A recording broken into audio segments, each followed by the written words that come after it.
બનાસકાંઠાની અંદર સુજલામ સુફલામ દર વર્ષે એપ્રિલ મહિનાની અંદર બંધ કરવામાં આવે છે.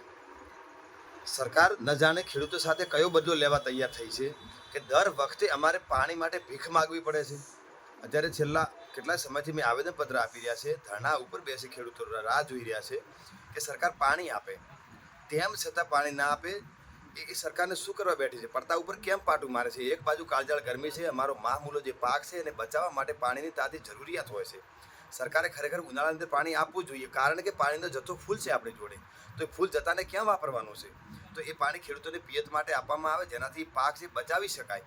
એના માટે આજે અમે લાખણી મામલતદારશ્રીને આવેદનપત્ર આપ્યું છે અને સરકારને વિનંતી કરી છે કે આ સાચી માગ છે. સાચી માગ એ ખેડૂતોને એ માનવી જોઈએ.